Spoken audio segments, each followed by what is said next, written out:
सभी का स्वागत है आपका अपना चैनल ओपन क्लासेस में। मैं विक्रम कुमार। आज के इस वीडियो में आप सभी के लिए प्रस्तावना या यूं कहें उद्देशिका, भारतीय संविधान का सबसे महत्वपूर्ण चैप्टर्स प्रस्तावना उद्देशिका लाया हूं। इससे ना कि ऑब्जेक्टिव आपके सॉल्व होंगे जो आज इस वीडियो में है, उससे आपके यूपीएससी बीपीएससी किसी के भी कहीं से भी प्रस्तावना से रिलेटेड क्वेश्चंस आएंगे लिखने के लिए, तो आपके सॉल्व हो जाएंगे प्रश्न।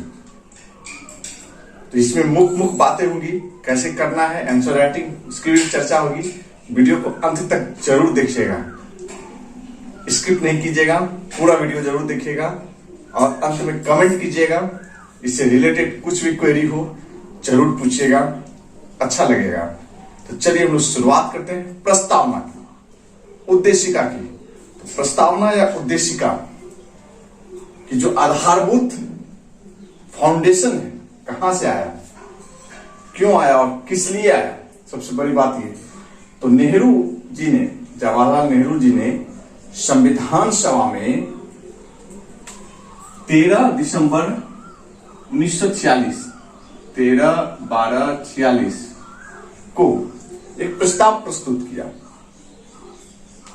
जिसको संविधान सभा ने सर्वसम्मति से 22 जनवरी 1947 को अंगीकार किया संविधान सभा ने। तो उसी जो प्रस्ताव वे दिए थे एज इट इज उसको लागू किया गया संविधान सभा द्वारा। संविधान में, भारतीय संविधान में अंगीकृत किया गया, यूं कह सकते अंगीकृत। यदि पूछे प्रश्न कि प्रस्तावना को क्या किया गया, अंगीकृत किया गया, अंगीकार किया गया। ठीक है, कब कब, दो इंपॉर्टेंट डेट ऑब्जेक्टिव के पॉइंट ऑफ व्यू से, एक है 13 दिसंबर 1946 और दूसरा है 22 जनवरी 1947। अब हम लोग आते हैं मेंस के पॉइंट ऑफ व्यू से, प्रस्तावना का बेसिक क्या होगा। उसके बाद जो हम लोग बेसिक्स के बाद आ जाएंगे, उसमें कुछ तथ्यात्मक शब्द हैं, उसके पहलू को उसको देखेंगे। फिर जानेंगे जो कुछ संशोधन हुए हैं, संशोधनों को कुछ केस हुए थे, उसका जजमेंट आया था, जजमेंट को जानेंगे, इत्यादि इत्यादि। इससे आपके सभी प्रश्न का समाधान होगा। तो चलिए शुरुआत करते हैं प्रस्तावना का। दो इंपॉर्टेंट डेट्स आपने, उम्मीद करता हूं कि आप याद कर लिए होंगे या लिख लिए होंगे। तो प्रस्तावना क्या है, ये संविधान का मुख्य पृष्ठ है, संविधान के बारे में परिचय है। इसे तो संविधान की लाइट हाउस भी कहा जाता है, संविधान का लाइट हाउस। प्रश्न है संविधान का लाइट हाउस, तो प्रस्तावना या उद्देशिका संविधान के बारे में परिचय है, संविधान का संक्षिप्त संस्करण है। इसको यदि आप पढ़ेंगे तो इस संविधान का संक्षिप्त संस्करण है, पूरा सार है, समरी है संविधान का, हमारे भारतीय संविधान का, भारत गणराज्य के संविधान का। तो ये क्या है, व्यक्ति और राज्य के बीच संबंध को स्थापित करता है, व्यक्ति और राज्यों के मध्य संबंध को स्थापित करता है। और इसमें व्यक्ति के कंसर्न में ये मूल्यात्मक प्रणाली है। क्या है, मूल्यात्मक प्रणाली, मूल्यात्मक वैल्यू सिस्टम पर आधारित इसको बनाया गया है। तो क्या वैल्यू सिस्टम है वो देखते हैं। पहला है स्वतंत्रता, समानता, न्याय और बंधुत्व। ये चार अवधारणाएं हैं, स्वतंत्रता, समानता, न्याय और बंधुत्व। स्वतंत्रता में किसकी स्वतंत्रता, विचार की स्वतंत्रता, अभिव्यक्ति की स्वतंत्रता, विश्वास की स्वतंत्रता, धर्म की स्वतंत्रता, उपासना की स्वतंत्रता। ठीक है, ये स्वतंत्रता में है। समानता, समानता में प्रतिष्ठा की समानता, अवसर की समानता। ठीक है, न्याय के क्षेत्र में, न्याय में क्या बताया गया, मूल्यात्मक प्रणाली, न्याय में सामाजिक, आर्थिक और राजनीतिक न्याय के बारे में चर्चा की गई है। बंधुत्व के रूप में व्यक्ति गरिमा और राष्ट्र की एकता की बात की गई है इसमें प्रस्तावना उद्देशिका में। और ये समूल रूप से, अब यहां से मेंस का स्टार्ट होगा, समूल रूप से स्वतंत्रता, समानता, न्याय, बंधुत्व को क्या बताया गया है कि ये एक आदर्श पहलू है, ये आइडियल कॉन्सेप्ट है, आदर्शवादी पहलू है, जिसे हमें प्राप्त करना है। जिसे में इच्छा है व्यक्ति के रूप में हमें प्राप्त करना है। और यही एक बेसिक फिलॉसफी है, संविधान का दर्शन है। संविधान का दर्शन क्या है? यही चारों, स्वतंत्रता, समानता, न्याय एवं बंधुत्व, जिसे हमें प्राप्त करना है। इसे हम लोग X1 मानते हैं, बेसिक फिलोसफी को X1 मान रहे हैं। ठीक है, हमें समग्र व्यवस्था पे पहुंचनी है, X1 प्लस X2। तो ये X1 हुआ, जो व्यक्ति और राज्य के बीच जो संबंध है, पर्सन और स्टेट के बीच जो रिलेशन है, उसमें हम लोग आते हैं राज का सत्ता का स्रोत, राज की प्रकृति और राज का उद्देश्य क्या है, संविधान को स्वीकार करना। तो सत्ता का स्रोत जनता है, सत्ता का स्रोत जनता है। राज्य की सत्ता का स्रोत, जो सोर्स है पावर का, सत्ता का, उसका स्रोत जनता है, आमजन है। और राज्य की प्रकृति में संपूर्ण प्रभुत्व संपन्न, समाजवाद, पंथ निरपेक्ष, लोकतांत्रिक, गणराज्य। जो राज्य की प्रकृति है, स्टेट का नेचर होगा संपूर्ण प्रभुत्व संपन्न, समाजवाद, पंथ निरपेक्ष, लोकतांत्रिक, गणराज्य। और राज्य का उद्देश्य क्या है? तो जनता का कल्याण करना। राज्य का एकमात्र ही उद्देश्य है कि जनता का वेलफेयर करना, welfare of the people, welfare of the society, जनता का कल्याण करना। और संविधान को स्वीकार जो किया गया वो कब किया गया था? 26 नवंबर 1949 को। तो उसमें अंगीकृत, अधिनियमित और आत्मर्पित, कभी कभी प्रश्न आ जाता है, संविधान को स्वीकार किया गया, इसमें अंगीकृत, अधिनियमित, आत्मर्पित तीनों होगा। ठीक है, अब ये समूल रूप से राज सत्ता का स्रोत, राज की प्रकृति, राज का उद्देश्य, सरकार के लिए निर्देश है, डायरेक्शन है। संविधान के द्वारा, प्रस्तावना के द्वारा, उद्देशिका के द्वारा गवर्नमेंट को निर्देश है, डायरेक्शन है कि आपको इस प्रोसेस को लागू करना है। और वर्तमान शासन का ये सिद्धांत है, अभी जो प्रेजेंट में शासन व्यवस्था चल रही है भारत में, उसका ये सिद्धांत है, थ्योरी है। इसको हम लोग X2 मानते हैं।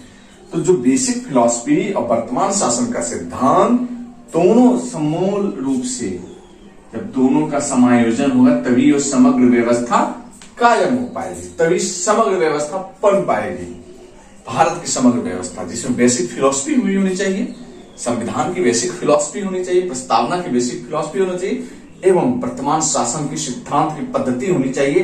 तभी हम कह सकते हैं कि हमारा जो सिस्टम है वो समग्र है, समूल है। ठीक है, तो कुछ तथ्यात्मक शब्द आए थे, तथ्यात्मक पहलू है, जैसे संपूर्ण प्रभुत्व संपन्न। संपूर्ण प्रभुत्व संपन्न वो कैसे होता है? तो देश के अंदर कानून बनाने की, कानून का निर्माण करने की स्वतंत्रता। देश के अंदर किसी भी सरकार का जब वो कानून ही नहीं बना सकता तो क्या संपूर्ण प्रभुत्व संपन्न होगा? नहीं। कानून बनाने का उसका स्वतंत्रता हो, कानून बनाने की क्षमता हो, कानून को लागू करने का उद्देश्य हो, लागू कर सकता हो, प्लस स्वतंत्र विदेश नीति बना सकता है। अपने पड़ोसी राष्ट्रों के साथ हम लोग स्वतंत्र अपने जो विदेश नीति है, फॉरेन पॉलिसी, वो जब तक नहीं बनाएंगे, दोनों मर्ज होके एक साथ, तभी वो संपूर्ण प्रभुत्व संपन्न कहलाएगा। दूसरा है समाजवादी। अब समाजवादी जो शब्द है उसकी संकल्पना और उसके बारे में, ये समानता का द्योतक है। समाजवादी से वो सोसाइटी के समाजवाद से नहीं, समानता का द्योतक है, समानता का अभिप्राय है।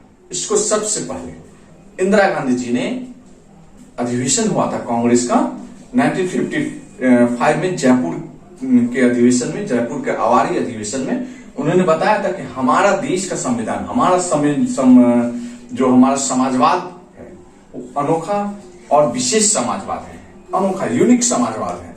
कब? ये याद रखिएगा, इंदिरा गांधी जी आवारी अधिवेशन जयपुर हुआ था 1955। हमारा समाजवाद अनोखा और विशेष समाजवाद है। अब हम अपने पड़ोसी राष्ट्र चाइना के साथ कंपेयर करेंगे तो हमारा जो है लोकतांत्रिक समाजवाद भारत में है और चाइना में समाजवादी लोकतंत्र है। कहां? चीन में। तो ये जो हमारा समाजवाद है, लोकतंत्र के द्वारा स्थापित किया गया समाजवाद है, और चाइना में समाजवाद के द्वारा लोकतंत्र स्थापित किया गया। ये डिफरेंस है हमारे भारत के संविधान, भारत में और चाइना में, बेसिक डिफरेंस। ठीक है। और तीसरा पॉइंट, गणतंत्र, गणराज या रिपब्लिक जो टर्म आता है, गणतंत्र, गणराज और रिपब्लिक टर्म, उसका जनता सभी पद प्राप्त कर सकती है, कहीं का भी, किसी भी में जनता सभी पद प्राप्त कर सकती है। अब पद अनुवांशिक नहीं है, जैसे राष्ट्रपति, प्रधानमंत्री, कोई भी पद हो भारत में वो अब अनुवांशिक नहीं है। पहले अनुवांशिक था, राजा का बेटा राजा बनेगा, उत्तराधिकारी, अनुवांशिक चली आ रही थी। जमींदारी प्रथा, राष्ट्रतंत्र था, अभी गणतंत्र है। अब कोई पद कोई भी प्राप्त कर सकता है। पंथ निरपेक्ष, संविधान में इसका प्रयोग किया गया, न कि धर्म निरपेक्षता का। पंथ निरपेक्ष शब्द का प्रयोग किया गया है हमारे प्रस्ताव में, उद्देशिका में पंथ निरपेक्ष संविधान में इसका प्रयोग किया गया है। भारत में धर्म जो है, रिलीजन, धर्म जो है कर्तव्य पालन से संबंधित अवधारणा है। कर्तव्य पालन, कर्म जो हमारे गीता का विचार है, कर्म ही सब कुछ है। भारत में धर्म कर्तव्य पालन से संबंधित अवधारणा है, न कि धर्मनिरपेक्षता। धर्मनिरपेक्षता क्या है? तो पाश्चात्य संकल्पना देखेंगे और भारतीय संकल्पना। तो पाश्चात्य संकल्पना में निगेटिव थॉट्स और पॉजिटिव थॉट्स। निगेटिव थॉट्स में हम लोग लेंगे तो राजकीय कार्य में धर्म का प्रयोग नहीं, और सकारात्मकता में लेंगे पॉजिटिव में तो मानव कल्याण तथा वैज्ञानिक क्रांति का विकास। ये दोनों जब समूल रूप से हो जाएगा, प्लस अन्य पर हो, जैसे मिला के तब भारतीय जो धर्मनिरपेक्षता है वो आएगा। जैसे कि राज्य जो है सभी धर्मों के साथ समान व्यवहार करेगा, कोई अलगाव नहीं होगा। तो ये हमारा भारतीय धर्मनिरपेक्षता है। और संविधान में पंथ निरपेक्ष शब्द का उल्लेख किया गया। धर्मनिरपेक्षता सब पे लिखने के लिए आएगा, 5 नंबर में, 2 नंबर में, 1 नंबर में, तो आप लिख सकते हैं। पाश्चात्य संकल्पना दीजिएगा और भारतीय संकल्पना, और सबसे बड़ी सिनॉप्सिस बेसिस पे आपको पढ़ाया जा रहा है, बताया जा रहा है, समझाया जा रहा है। इसके बाद आप क्वेश्चंस भी लगाएंगे, आपके सभी क्वेश्चन सॉल्व होंगे। सबसे पहले आप देखेंगे कि जॉर्ज जेकब हाकिम एक चिंतक थे जिन्होंने धर्मनिरपेक्ष शब्द का पहले प्रयोग किया। जॉर्ज जेकब हाकिम, धर्मनिरपेक्ष शब्द का सबसे प्रथम प्रयोग किसने किया? तो जॉर्ज जेकब हाकिम ने। तो इसमें आपने देखा प्रस्तावना क्या है, व्यक्ति और राष्ट्र के बीच क्या संबंध है, तथ्यात्मक पहलू आपने देखा। अब इसके बाद हम लोग देखेंगे संविधान में कुछ प्रस्तावना में जो संशोधन हुए, कुछ केस हुए हैं एवं अन्य महत्वपूर्ण प्रश्न। आप लोग इसको नोट कर लें, स्क्रीनशॉट रख लें, सिनॉप्सिस बेसिस पे है, बहुत मददगार होगा at the time of revision. जब आप रिवीजन कर रहे होंगे, पीटी का रिवीजन कर रहे हो, मुख्य परीक्षा की रिवीजन कर रहे हो।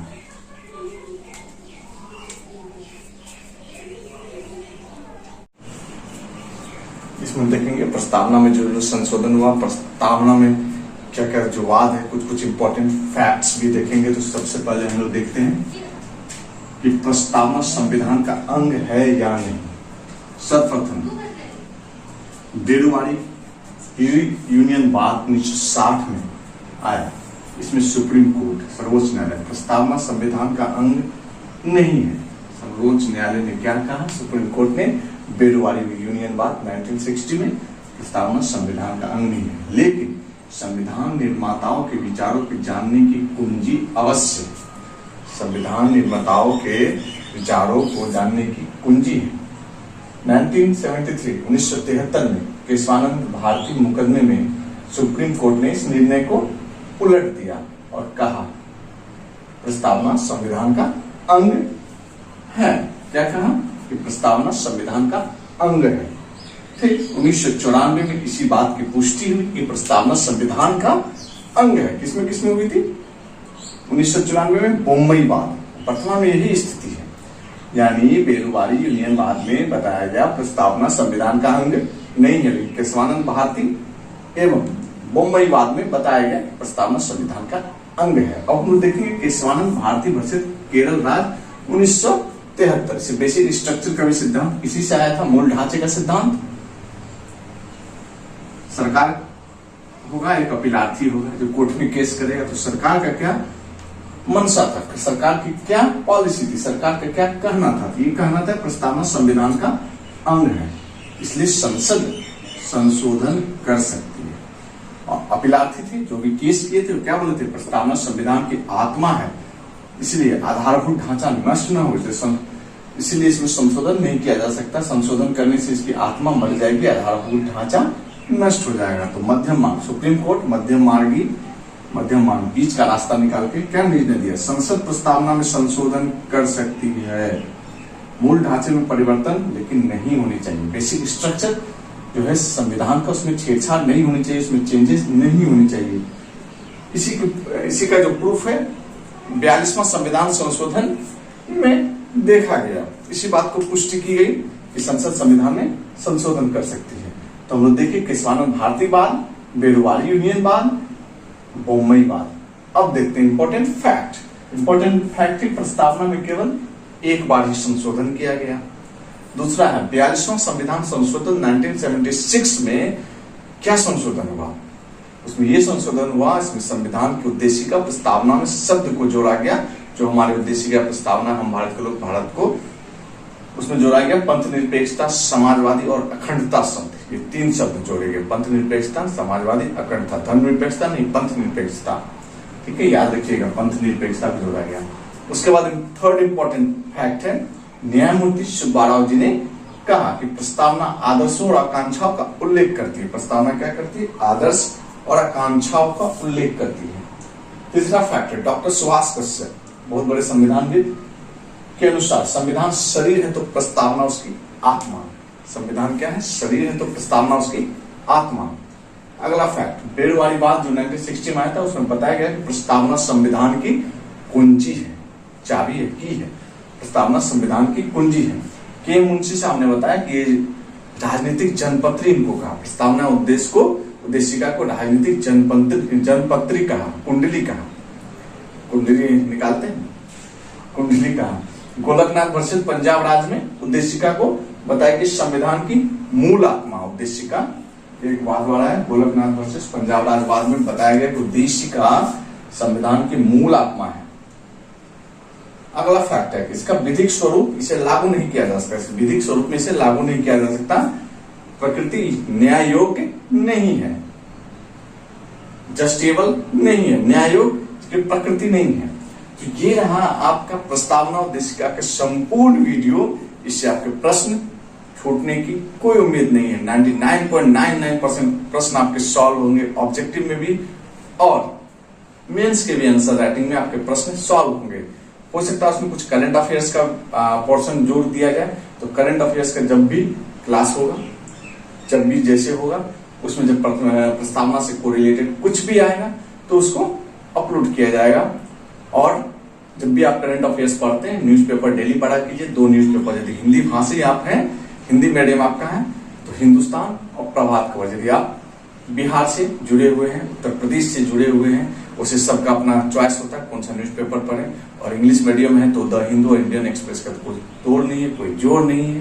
लेकिन हिंदी भाषी है तो आप 2 पेपर जरूर पढ़ें, प्रभात खबर और दूसरा हिंदुस्तान।